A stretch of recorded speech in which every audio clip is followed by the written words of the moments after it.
The Lord be with you. A reading from Holy Gospel according to Mark.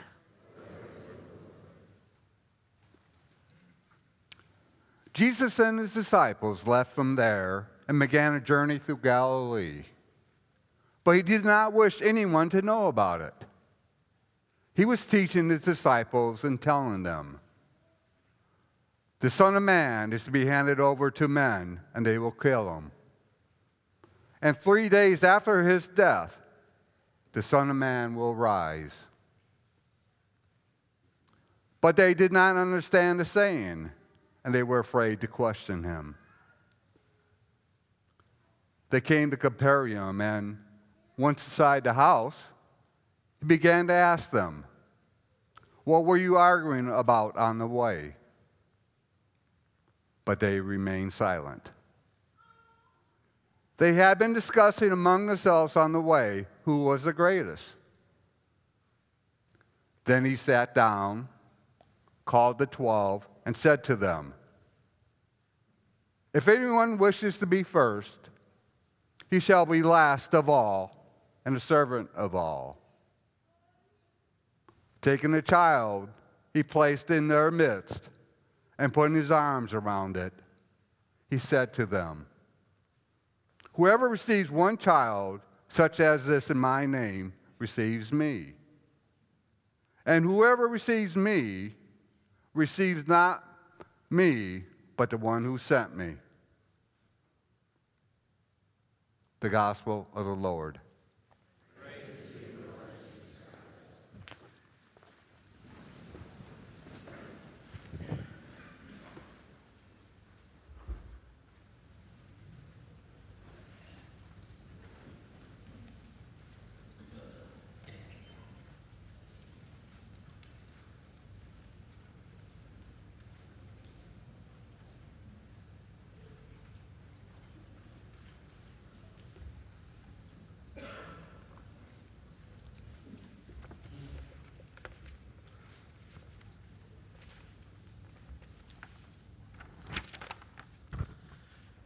Good morning, my dear brothers and sisters. Before I make the appeal for the Indian mission, I would like to summarize the gospel into a nutshell. We can all struggle at times to listen to someone if what they say arouses painful emotions in us.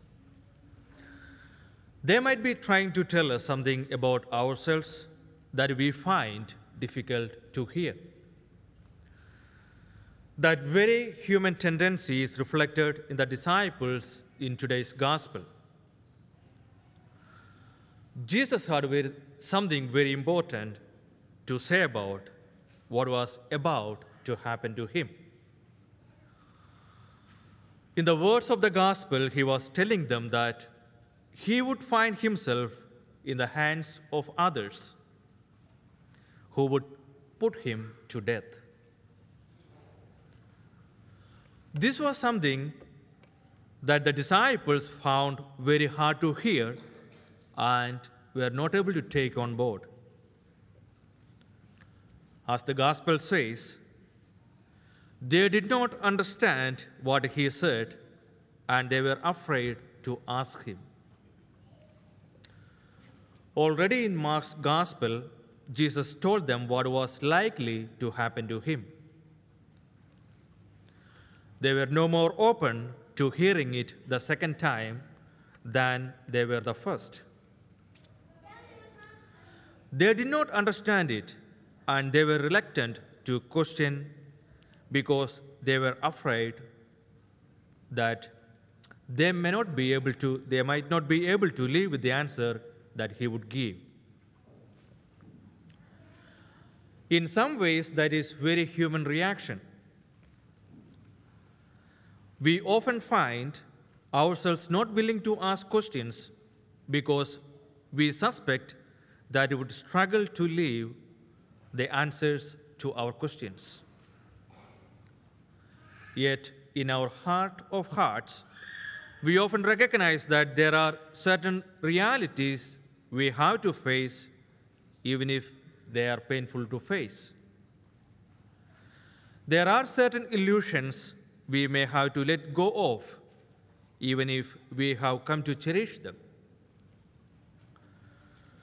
In the second part of the Gospel, Jesus worked to disappoint his disciples in that good sense.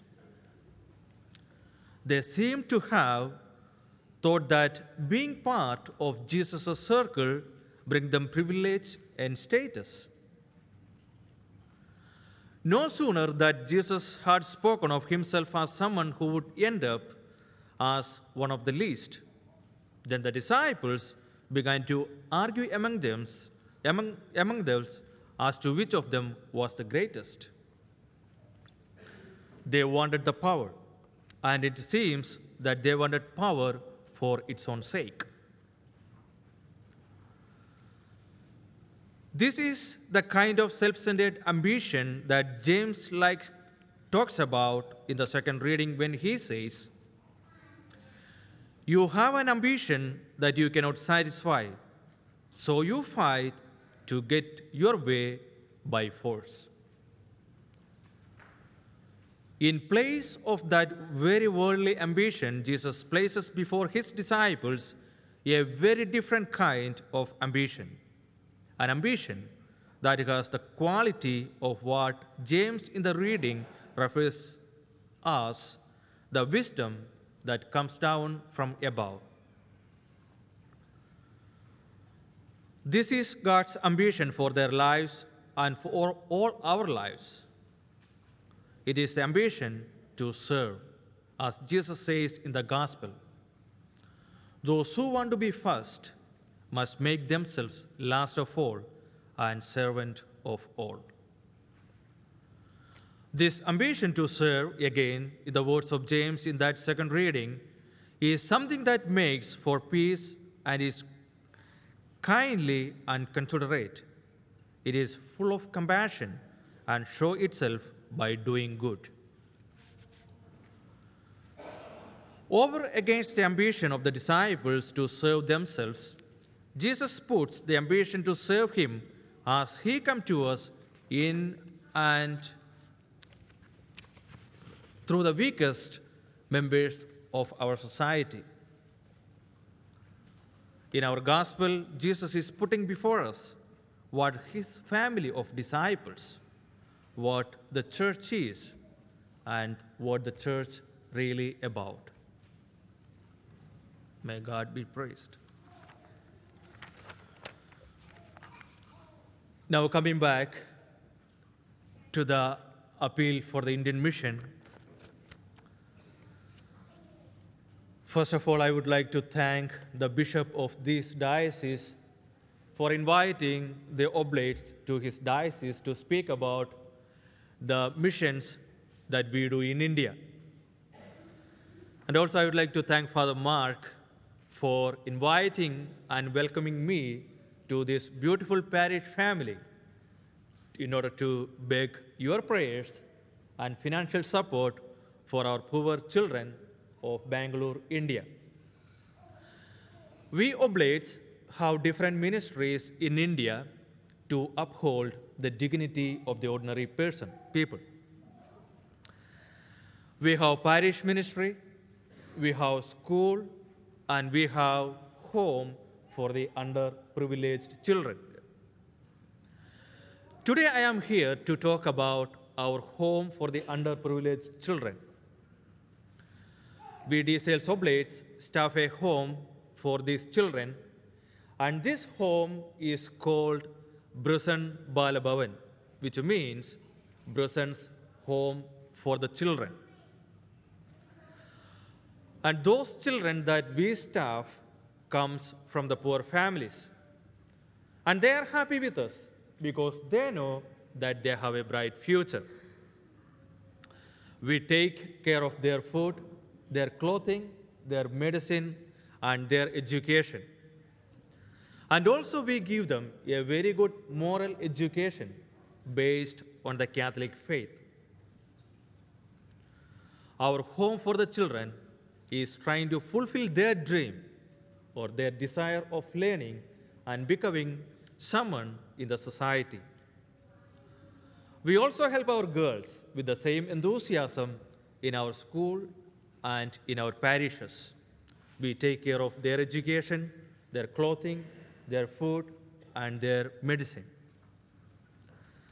Now I am appealing to each one of you to help us to fulfill their dreams of becoming someone in the society. With your generous heart, we will be able to offer them a good future. They may not know you, they may not meet you, but always there is a loving heart that is praying for you, for your love, your care, and your generosity. I can assure you our prayers and the prayers of those children who benefit from your generous heart. Your being part of their growth is very much appreciated. We beg your help because each penny that you contribute can turn the life of a child from darkness to light. My dear brothers and sisters, thank you very much for helping the World Mission, and especially today, helping the Oblate Indian Mission. May God bless you and keep you safe always. Today, after the first collection, there will be a second collection that you know of, is for the support of our boys and girls in India. $2 a day can cover the food expenses of one boy or one girl. $2 a day. So you are most welcome to support one boy or one girl for a day, or for a week, or for a month, or for a year, or according to your generous heart. If you are making a check, if you are writing a check, please write the check towards the church, and they will put it together and send that money to our missions in India. Once again, thank you very much for your love, your care, and your support for the missions, especially for the Oblate missions in India. Thank you.